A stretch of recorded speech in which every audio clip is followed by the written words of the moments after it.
Il crée du dommageable. Il dommage l'existence de l'être qui l'habite. Le parasite, il suce la moelle sans pour autant la détruire. Ou il décide d'absorber, il pompe. Quand il est amibe, il infeste irrémédiablement. Il ajoute à sa propre matière la matière de l'autre, celle dont il a besoin, celle qui l'attire, celle qui est à l'intérieur de cet autre qui apprend lui aussi la cohabitation. Le parasite peut être définitif. Il s'ancre ou se tasse. Il transplante ou transcutane sa sécrétion. Il la sexualise ou l'oralise dans l'espoir de ne pas être vu. Il se métamorphose en élément volatile. Il aérianise son enveloppe. Le parasite parfois se terre dans la poussière pour ne pas omettre sa présence au monde. Il existe. Il met en place un système organisé dans lequel il tisse sa toile.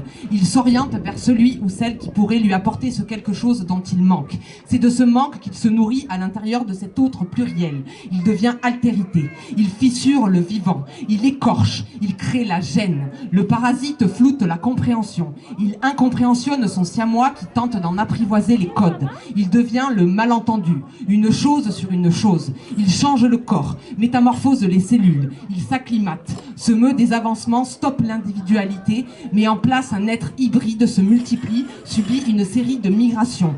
Pour parfaire son égoïsme, il ne s'use pas, il puise. Dans les profondeurs ou sur la brèche, il paraît que certains ont la capacité de ramper, alors ils rampent et se cramponnent, pour surtout ne pas être éjectés. Il s'implante et se greffe dans tous les endroits du passage. Il est mobile, bouge et change de dortoir quand il en sent la nécessité. Le parasite, c'est ce son involontaire qui crise ton écoute, celui qui se propage de manière asymétrique. Il oscille tes tympans et change ta structure auditive. Il détermine ton niveau de concentration en empêchant à la ligne directrice d'exister seul. Le parasite signalise sa nature. Il compose sa mélodie à l'intérieur même de la tienne. Le parasite, il est placé à l'extrême. Il bordure, il est à côté, en dehors de ta zone de confort, celle que tu te construis autour de ton corps pour ne pas être déstabilisé, pour contrôler, pour être le personnage qui tire les ficelles et qui marionnettise. Il annote sa cheville pour la clouer au sol. Avec ça, il s'emprisonne. Le parasite, c'est celui qui n'a pas été invité, celui qui gâterie, qui prend ta part et qui en mange les miettes. Il se niche dans le mensonge et le devient. Brouillardise ton espace avec ses lèvres qui bougent pour t'enfumer. Le parasite ne peut pas vivre seul. Il dépend des autres. Quand il est invité, il est moralisateur. Tu sais, le parasite, c'est aussi le marginal que tu ne veux pas regarder. Celui que tu croises sans jamais te retourner. Celui qui ne te convient pas, qui ne convient pas à ton taux d'acceptation d'excentricité. Alors il colérise son état d'être au monde, montre qu'il existe des parallèles, tente de créer autour de lui une sphère différente. Il s'anarche, s'acharne, s'anarche au trottoir, mécanise sa routine et s'en fait un harnais. Le parasite dérange. Il te dérange dans ta normalité car tout le monde le tait, tout le monde le sait. Ce qui ne rentre pas n'est forcément pas bien formé. Ton aise a bien été malmenée désormais que tu l'as croisé, alors tu cours pour ne pas être rattrapé, pour ne pas être gangréné, pour que cette mouche qui le suit, lui, ne te pourchasse pas toi. Tu as omis qu'en fait, cette mouche, c'est la tienne. C'est celle qui se métamorphose, qui change son enveloppe, qui se gluétise sur son âme pour te chier dessus. Elle te larve et se camoufle au travers de ton ombre. Il te dégage du dégoût, toi, la méchanceté. Pourtant, le parasite est ton ombre. Il fait partie de toi, ne sera jamais ailleurs qu'à coller à tes côtes. Il se cache dans ta moelle et se fabrique une cabane où il pourra faire fortune. Aujourd'hui, il s'est sardiné à ta pensée, il t'a lobotomisé et l'excuse de tes préjugés. Alors tu vois ce parasite que tu ne cherches pas à comprendre. Tu vois ce parasite-là, tu le vois bien celui-là. Et bien ce parasite-là, c'est toi. Tu es le parasite de quelqu'un quelque part. Et alors tu avances et corriges et composes différentes. Tu vises ta tête pour prendre ton esprit, dialoguer. Tu montes le sentir ton côté animal et te laisses aller. Tu de la lumière. Tu te rends de côtoyer la vie, engagée, qu'il y a des regards que tu peux changer à mesure, que tu peux en mesurer ton ouverture, entrouverte. Donne un coup de pied dedans et tu verras qu'ils sont actifs, eux, solides. Ils sont solides, dents qui les ruminent. Tu leur accordes, ils cherchent la magnifique colonne vertébrale. Ils vertèbrent leur côté pour trouver leur bout de tête. Mots avec des mots dont ils se servent, qu'ils les cherchent pour mieux entrer. Pas de sprinter, eux. Ils vont, eux. Ils craquent, ils s'arrachent, ils les ont. Pour les autres, ils sens. Pour les autres, dehors. Pour les autres, sont incompris par ce fameux site, les parasites. Et tu vois ces autres-là, ceux qui ne creusent pas. Tu les vois, eux, la porte sans jamais l'ouvrir. Jamais vouloir mettre la force des autres-là. En fait, eux, ils sont fatigués d'être.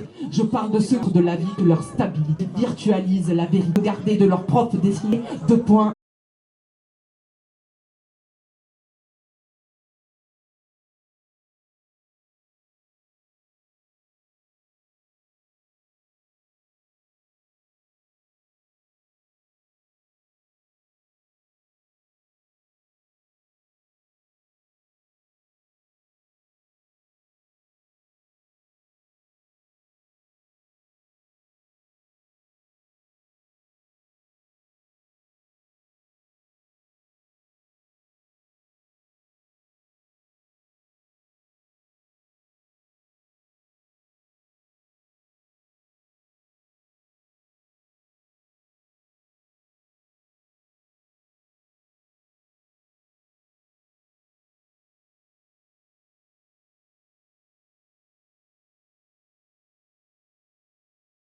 que la conjugaison, que la capacité d'être porte, que la définition englobe tout, qu'elle est complètement en négation, alors si l'on vient pour s'en faire un allié, parce que le parasite devient construit, nous construirions à aimer et à aimer, de cette une forme de sympathie, et de fait protéique. Considère ça comme étant de ton pied sur cette porte-là. Alors à ce moment-là, quelque chose de plus fort que l'individualité, du stade de l'exploit à celui de partenaire. Un goût amer de terre, mais en place une biosphère. On fait des rimes en air pour l'horreur des hommes. On rimait l'ordinaire.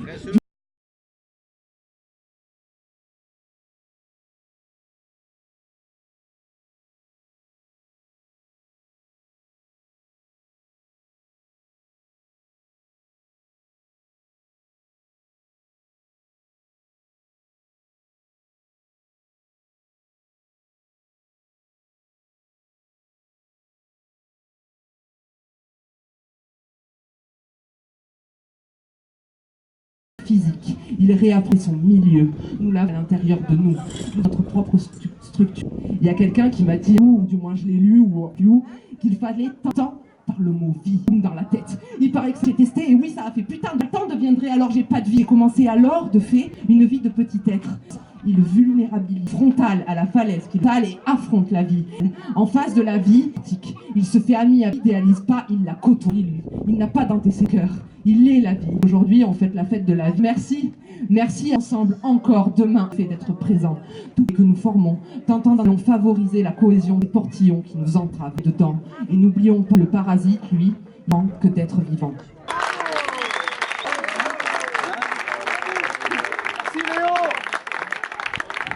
Pour ce superbe texte et diction, c'était pas facile quand même. Donc là, nous